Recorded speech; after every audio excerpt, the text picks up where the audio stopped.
Эжеке кандайсыз, жакшысызбы? Жакшы, өзүңүз кандайсыз? Жакшы, рахмат. Ден соолук жакшыбы? Ыйман кантты? Имам кичине жакшы болуп келатат, бирок бар да акырыга. Врач средага чейин жатып тургула деди го.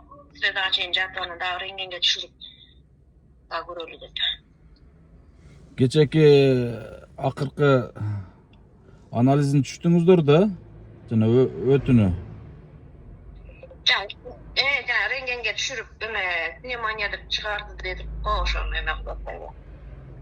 Өтүндө дагы таш бардыгын аныктадыбы жана рентген? Точно бар экен, а? УЗИге тарттык да баягы. Өтүндө таш бар экен, кичине таш бар экен, анан ага бир эме капсула жазып берген, ошону бир күндө бир маал бересиң деп. Ошону берип атам, жатарда берет. Көрсөтүңүзчү? Эки маал эртең менен 10-до, анан кечинде 10-до укол салып атат. Көрсөтүңүзчү ыйманды. Укол салып атат. Уктап атат дагы. Уктай эле берет, кадебы бола, а? Я. Ой, канча алакыстайын десем деле уктай эле берет. Ыйлабай эле жакшы элеби? Уктай эле атат. Азыр жакшы болуп калды, ыйлабайт, уктайт. Түндө да жакшы уктап калды. Просто ошо жакшы таза айыгып чыгарайынчы деп тиги врач Айнур эже да ошентип атат. Алла разы болсун, ошо врачтардан жакшы карап, жакшы көңүл буруп эме кылып атышат ушул Аябай баламда. жакшы көрөт. Убактысы бүтүп калды дебестен, уже мына 10 күнөн өтүп калды, экинчи жумага кетип баратат да уже. Жатканын, Ошо наоборот да. Мен да ошентип ойлогом, эми 10 күн бүттү, чыгып бергиле деп айтабы десем, дагы өзү кошуп средага чейин жаткылачы, жакшы болуп сакайып чыккыла деп барып ошо өзү тиги УЗИге таң атпайчысы менен кошо барып өзү жумуштан үйүнөн келип алып саат 7-лерде. Аябай жакшы карап атат. Дары дармектери кандай? Жакшы элеби, толук элеби? Ошо айткандарын алып келип берип атам. Калган өстөрү сайып атат. Алла разы болсун. Тамак аш кантип атасыздар? Тамак аш деп баягы сиз таштап кеткен акчадан улам алып келип жеп. Баягы күнү Баргандар болуп атабы? Кече 1-2 адамдар адрес сурады эле. Ооба, бири Гүлзина деген бир эже келип кетти. Андай Тахина деген бир менеджер эже келип кетти. Анан Токтосун. Нурза Токтосунованын менеджери экен эле. Ыйман ыйлабай эле жакшы элеби? Жок, азыр ыйлабай калды. Баягы Анда среда чыгарып калат экен да? Средага чейин укол алабыз. Среда күнү эртең менен рентгенге түшүрөбүз. Анан ошо рентген. Ооба, жанагы немесин бронхит боюнча ошол анализдерин дагы повтор тапшырып туруп, дароо нара глазнойго жанагы ким эле врач эжекебиз ага жөнөтүп, көз боюнча дарыгерге. Анан бул жактан чыгып эле түз ал жакка бара турган болуш керек да, Динара Серикуловнага. Мен эжеке Жалал Абадка келдим элем. Сиздер чыгышыңыздарга же нарака жатышыңыздарга буйруса барып калам. Азыр ошого телефондон эме кылып аттым элем. Ооба, дагы байланышам эжеке. Эме болсо WhatsApp'та жазасыз, маселе болсо эжеке. Макул. Мен телефонда баягы катылып го. Мейлиңиз ооба. Өп коюңуз ыйманды. Макул. Макул болуптур. Ассаламу алейкум, урматтуу мекендештер, кадырлуу эл жакшылар, арбаңыздар. Биз азыр Жалал Абад областынын Манас шаары, обл администрация, жаңы Ак үй. Мына ушул жерден азыр түз ыйманга чалып, негизи күндө эле жазышып, сурашып атабыз, кандай болуп атат, эмне болуп атат, жакшы эле дарыланып атабы, дары дармектерин убагында берип атабы, кароо жакшы элеби депчи.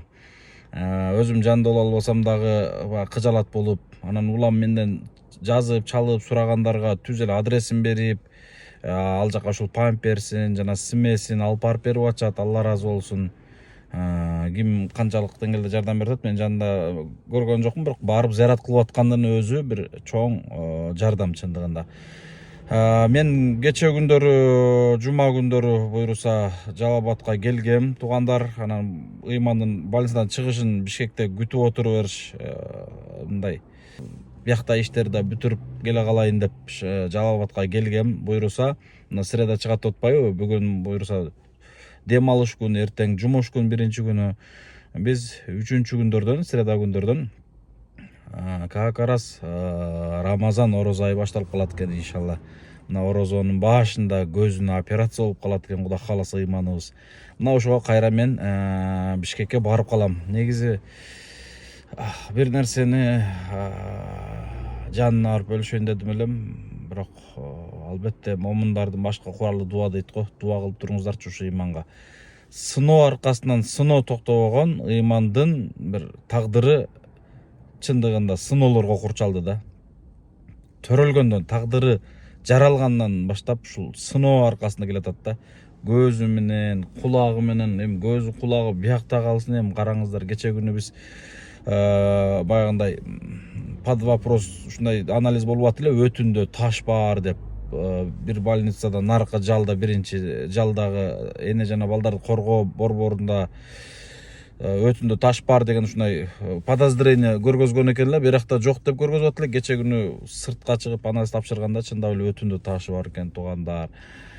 Андан сырткары анализ тапшырганыбызда жапшаш эле бала, караңыздар, 7 айлык пневмония болуп калыптыр. Эмичи ошого бала азыр дарыланып атат. Туугандар, ошого сиздер дуа кылып коюңуздарчы. Бала көрсө эмне эле баягындай алы кетип, шалдырап, мындай шайы кетип бошошуп аткан себеби ушул болчу экен да. Биз деле билбейли, кыжалат болуп эле, кандай кылабыз, эмне кылабыз, жолдо белде ортуп калган турбайбы деп эле кыжалат болуп берген экенбиз.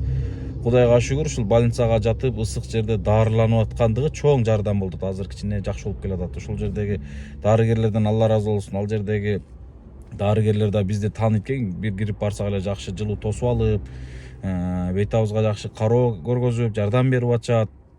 Кетип атканыбызда кайра жакшы узатып, иштериңиздерди көрүп турабыз деп ушул жердеги тааныган билген дарыгерлер, Алла ыраазы болсун. Эми баягы аздыр көптүр элге кылып аткан кызматыбыздын баягындай баасын берип алып барган бет-абызга жардам көргөзүп атат да. Алла ыраазы болсун. Ушундай туугандар, ар бир көрөрман. Эми буйруса бизде мына 3-4 күндөн кийин буйруса ыйманыбыз чыкса, анан көзүнө киришсек, бул жерде ыймандын көзү менен эле бүтүп калбайт экенде, бул баланы жакшы болот, Кудай кааласачы. Өтө бир башкача бала болот. Анткени бул баланын сыноолору, сыноо аркасынан сыноо келип аткандыгы бул бир жакшылыктын белгиси болуш керек. Жакшылыктын белгиси. Бунун аркасында өтө чоң Алланын неаматы бар.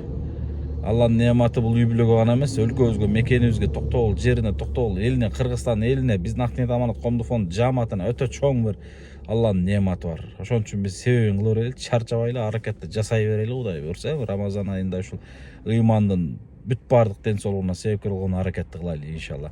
Мына өтүндө ташы бар деп атат, азыр дары ичип атат. Өтүндө ташы түшүп калса жакшы болот, Кудай кааласа. Андан кийин пневмония дарылана берсек жакшы болот. Жеңип чыгат. Бала чыйрак жеңип чыгат, Кудай кааласа. Анан негизгиси көзү, мына экинчи көзү. Бир көзүн Кудай буйрса көз көрүп сактап калганбыз. Экинчи көзүн дагы жакшы аракет болуп, мына ушул операция ийгиликтүү аяктаса, ал көзү дагы көрүүсү сакталат, Кудай кааласа.